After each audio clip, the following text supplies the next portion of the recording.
सरकार के बारे में आपका क्या विचार है? और विश्व पटल पे जो नाम विश्व पटल वाला मामला आपका भी है। सही पकड़े हैं। और साथ में जो हिंदुत्व की छवि है और जन जन की आस्था के प्रतीक श्री रामचंद्र जी का जो मंदिर बनाया जा रहा है वो पूरे विश्व विख्यात होगा और पर्यटन और सभी के लिए श्रेष्ठ होगा। तो हिंदुत्व कितना बड़ा मुद्दा है राजस्थान में? बहुत बड़ा है। भारत के अलावा और कोई हिंदू राष्ट्र है भी नहीं जहाँ पे जाने के, यहाँ से निकालने के बाद कहीं जाएगा हिंदू। मस्त जोक मारा। तो यहाँ से निकालने की भी बात है क्या? कभी मान लो एनआरसी वगैरह कोई भी चलता है, अगली कंट्री अगली जो भी गवर्नमेंट आती है कभी बाई चांस चेंज होती है। तो आप मानते हैं हिंदू खतरे में? बिल्कुल है। अभी जो माहौल बनाया हुआ है पब्लिक के द्वारा और नेताओं के द्वारा, उस हिसाब से जो देखा जा रहा है, क्योंकि सारी कंट्रीज में जो हो रहा है वो आतंकवाद चल रहा है। भारत अभी थोड़ा तो सा ये तो पूरे हिंदुत्व की सरकार हर जगह है, मोदी जी की तो अभी खतरे में तो नहीं है, बाकी सभी जगह ये माहौल चल रहा है। अबे क्या बोल रहा है? पिलियल बोल, पिलियल बोल। अच्छा एक बात बताइए, इजराइल और हमास भी चल रहा है, वो सबने देखा है। अच्छा उसकी इजराइल हमास का छोड़िए, उनका मसला, उससे हमारे देश का क्या लेना देना? बात तो सही है। आप मुझे एक बात बताइए, मोदी जी की सरकार के 3 काम आप बताइए। मोदी जी की सरकार सबसे बड़ा तो आतंकवाद काफ़ी हद तक कम हुआ है। नोटबंदी के बाद में कमर टूट गई आतंकवाद की। जो पत्थर फेंके जा रहे थे पैसे लेके, वो पैसे नहीं मिल पा रहे उनको, फंडिंग बंद हो गई है। मैं तुम्हें अभी समझाता हूँ। कुछ दिन पहले आतंकी हमला हुआ था जिसमें एक डीएसपी, एक लेफ्टिनेंट कर्नल, 3 हमारे, वो कम हो गया। पुलवामा भी इन्हीं की रेजिम में हुआ, नोटबंदी के बाद में हुआ कि नहीं आतंकी? तो एक बात ये कहना, और नोटबंदी के बाद माना ये भी गया कि जिस मकसद से अर्थशास्त्री जो कहते हैं और रिजर्व बैंक के जो आंकड़े, वो जितनी नोट थी सब वापस ही करीब करीब आ गए। तो बहरहाल 3 काम आप बताइए जो आपको मोदी जी के अच्छे लगे। Good question. नोटबंदी है एक, तो दूसरा है जीएसटी, कि सारे टैक्स खत्म करके केवल एक ही टैक्स पूरे भारतवर्ष में लगाया जा रहा है। और इसके अलावा जितनी भी स्कीमें हैं वो गरीब परिवार की डायरेक्ट अकाउंट में जो जा रही है, बिना किसी रोकथाम के, बिना किसी दलाली के, डायरेक्ट जो अकाउंट में आ रही है, उससे काफ़ी पब्लिक को फ़ायदा मिल रहा है। अच्छा, जो हिंदू मुस्लिम खतरे में बोलते हैं वो सर कहाँ खतरे में है? राष्ट्रपति हिंदू है, प्रधानमंत्री हिंदू है, चीफ मिनिस्टर हिंदू है, कलेक्टर हिंदू है, एसपी हिंदू है, फिर हिंदू किससे खतरे में आ जाता है?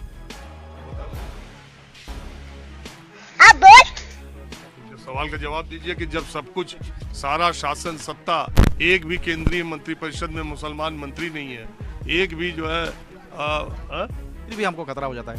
सत्ताधारी दल में एक सांसद मुस्लिम नहीं है, कहाँ से क्या हिंदू कैसे खतरे में? मुझे कैसे भी करके निकाल मेरे भाई, मैं फंस गया हूँ यार। उदयपुर का जो कांड हुआ है, कन्हैयालाल हत्याकांड, वो सभी ने देखा है। वो हिंदू मुस्लिम है या? हिंदू मुस्लिम नहीं है, लेकिन उस आदमी ने पहले ही बता दिया था कि मेरे को खतरा है। उसको सुरक्षा प्रदान क्यों नहीं की राजस्थान सरकार के द्वारा? तो ये मणिपुर में क्या हो रहा है मालूम है आपको? हमको नहीं पता। मणिपुर एक राष्ट्रीय स्तर का मामला। आप राजस्थान विधानसभा के बारे में पूछ रहे सर? अरे जब घटनाएं बात हो रही है, आपराधिक हो रही, स्टेट मशीनरी की बात हो रही है, हम ये नहीं कह रहे कि कन्हैया कुमार की, मैं तो कहता हूँ कन्हैया कुमार जैसी जघन्य आपराधिक घटना करने वाले को कड़ी क्या ऐसी सजा देनी चाहिए कि आने वाली पीढ़ियां तक दहल जाए। क्या बात है सर। वो अपनी जगह है, लेकिन जब आप राज्य मशीनरी की बात करते हैं कि उनको सिक्योरिटी नहीं मिली, उनको कहा गया था, तो मणिपुर 8 महीने से जल रहा है, क्या हो रहा है उसमें? ये काफी पुराना मसला है, अच्छा, ये अभी से नहीं चल रहा है। बस क्या बोला भैया? तो मोदी जी ने सेकंड हाईएस्ट जीएसटी जो टैक्स लगाया है वो शिक्षा पे लगाया 18%। अगर इंडिया की शिक्षा पर टैक्स लगाओगे तो कैसे पढ़ेगा इंडिया? अनपढ़ रहेगा इंडिया, तभी अनभक्त बनेगा इंडिया। ये सोच है मोदी जी की। शिक्षा को एक तरीके से नोट कमाने का साधन समझ रहे हैं। ये देश इतने दिनों से चला आ रहा है, आज तक कभी कोई सी भी गवर्नमेंट ने शिक्षा पे कोई जीएसटी टैक्स नहीं लगाया। ये पहली गवर्नमेंट है बीजेपी जिसने शिक्षा पे जीएसटी लगाई। मुझे क्रेडिट नहीं चाहिए। कहाँ पे है हिंदू खतरे में? हिंदू नाम का कोई धर्म ही नहीं है, सनातन धर्म है। किसने बोला कि हिंदू खतरे में है? ये होती है भेदभाव वाली राजनीति कि धर्म के नाम पे लड़ाओ और वोट लो। तो तुम क्या करते हो ये बताओ पहले। बताता हूँ। मैं सर स्टडी करता हूँ। इधर बैठो। तो तुमको लगता नहीं है कि इस देश में आज़ादी के बाद बहुत दिनों तक सरकारों ने मुस्लिम तुष्टीकरण किया, उसका रिएक्शन के तौर पे इनके जैसे भाई लोग जो बात करते हैं? सर जो भी किया लेकिन सही किया, लेकिन ये ऐसा नहीं है कि हिंदू भारत के मुस्लिम भी भारत में रहते हैं, वो भी एक भारतीय नागरिक है। बिल्कुल है, जितना किसी का उतना उनका भी है। ये बड़ी अच्छी बात कही आप। तो फिर उनको क्यों गालियाँ देते हैं लोग? वो भी तो एक आम आदमी है ना। वो भी। तुम्हारा नाम क्या है? मेरा नाम राकेश कुमार मीना। राकेश, एक बात बताओ, तो ये हिंदू मुस्लिम की राजनीति, जैसे ये कह रहे हैं राम मंदिर बन रहा, जैसे ये कह रहे हैं आतंकवाद खत्म हो गया। सर जैसे आतंकवाद जैसे क्राइम रेट है वो तो कम हुई है, लेकिन इतना भी नहीं हुआ, एकदम जमीनी स्तर पे इतना खत्म नहीं हुआ है। समझ रहे हो? मोदी जी ने क्या किया किसानों के लिए? 2000 रुपया दिया। 2000 रुपए से कोई किसान अपनी साल भर की खेती कर सकता है, अपने बच्चों को VIP स्कूलों में पढ़ा सकता है। तो मोदी जी के कार्यकाल को आप कैसा मानते हैं? सर अब तक जो भी किया है मिला जुला किया है, कि एक तरीके से पूरा तो अच्छा ही नहीं किया उन्होंने, पूरा बुरा भी नहीं किया है, मिला जुला है, मानते हैं इस चीज़ को। लेकिन उनकी 2-4 गलतियां भी है इस जगह पे। क्या?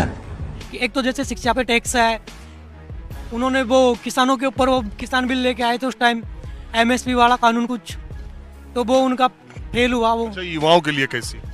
युवाओं के लिए इंडिया में आज तक का सबसे बड़ा बेरोजगारी स्तर देख रहा है इंडिया। जितनी भी 70 साल की बोलते हैं कि कांग्रेस ने क्या किया, जितनी कांग्रेस की शासन में इंडिया ने बेरोजगारी दर नहीं देखी, उससे कई दुगनी ज़्यादा बेरोजगार की स्तर यहाँ पर बढ़ा है इंडिया में।